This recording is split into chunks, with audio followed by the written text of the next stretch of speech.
Bonjour à tous et bonjour à toutes, j'espère que vous allez tous très bien. Si vous allez bien, bien moi aussi. Aujourd'hui, on se retrouve pour une vidéo qui va concerner tous les propriétaires de TDI, tous les propriétaires de moteurs turbo diesel du groupe Volkswagen Audi Seat. Un problème connu que j'ai eu sur cette Seat Toledo 3 et ma Golf Plus, mais les symptômes de la panne étaient différents. Donc c'est pour ça que je voulais faire une vidéo sur le sujet, même si j'ai déjà fait deux vidéos qui traitent sur chacune des deux voitures que je vous renvoie. Elles sont en haut à droite et en bas dans la description. J'ai pas pointé spécialement la cause du problème du doigt. J'ai pas été suffisamment dans les détails. En fait, sur ces TDI là, les moteurs turbo diesel Volkswagen Audi, il y a une maladie, c'est la géométrie variable de turbo. Et en fait, le problème, c'est que cette géométrie variable, elle va occasionner plusieurs problèmes. Moi, dans mon cas, j'ai eu sur celle-là une perte de puissance. J'ai eu deux fois le problème d'ailleurs. Et en fait, très souvent, ça vient de la géométrie variable qui se grippe avec la calamine. Et sur ma Golf, par contre, c'était de la fumée noire, en veux-tu, en voilà, et des à-coups après de fortes accélérations. Ben, je vous renvoie vers les deux vidéos à droite et en bas de la description. Et en fait, le problème, c'est que là, on va avoir affaire à trois cas. On va avoir le cas du mec qui va démonter son turbo d'origine, il va l'enlever, il va le réparer, il va le remettre. On va avoir le cas de la deuxième personne qui va démonter son turbo d'origine, qui va en mettre un autre d'occasion. Et on va avoir la troisième personne qui va démonter son turbo d'origine et qui va en mettre un neuf. Dans ces trois cas-là, moi je fais plus partie du premier. Parce que un turbo d'occasion pour un moteur comme ça, allez, je pense qu'on peut en avoir un pour 200-300 euros.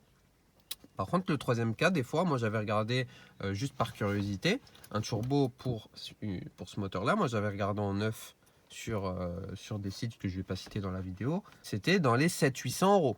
Et en fait, la voiture, à un moment donné, je ne vais pas payer 800 euros pour une réparation qui peut m'en coûter que 5 euros. Et si jamais j'avais pris la solution de changer mon turbo, ça veut dire que j'aurais payé 800 euros pour celle-là. Puis ensuite, comme c'est le même moteur, exactement même référence que ma Golf, j'aurais repayé 800 euros pour ma Golf. Ça veut dire qu'en espace de 5 mois, j'aurais déboursé 1400 euros sur mes deux voitures. Alors que sur mes deux voitures, ça m'a coûté 15 balles. Parce que sur la Golf, j'ai eu un peu plus de nettoyage à faire que sur celle-là. Et celle-là m'a coûté de l'argent aussi parce que j'ai dû acheter de l'outillage. J'ai dû acheter des forêts, j'ai dû acheter... Mais dans tous les cas, malgré que j'ai acheté des forêts à 20 euros le pack et que j'en ai acheté deux parce que les forêts que j'avais besoin, ils ont pété tellement il fallait percer et que les forêts n'étaient pas assez efficaces.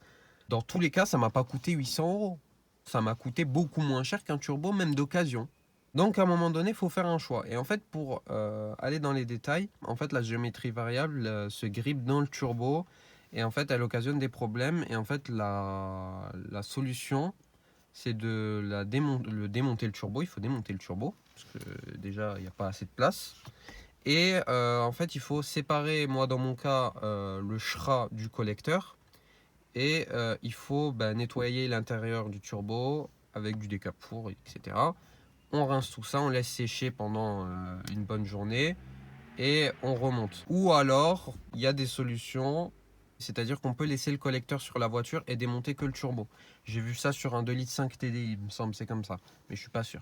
Donc en tout cas, quoi qu'il en soit, il y a cette maladie-là. Très souvent, le problème vient du même endroit.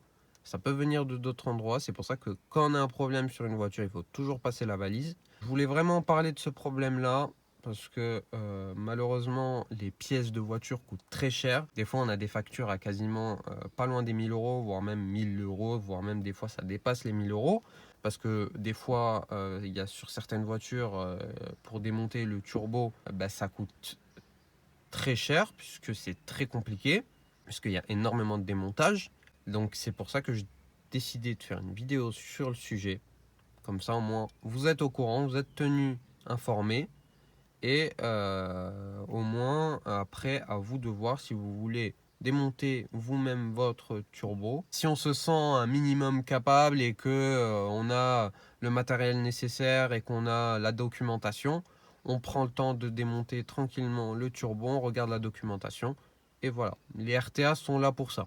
Donc j'espère que cette vidéo vous aura plu. N'hésitez pas à la liker, la commenter et surtout la partager. On se dit à une prochaine. Portez-vous bien et ciao tout le monde.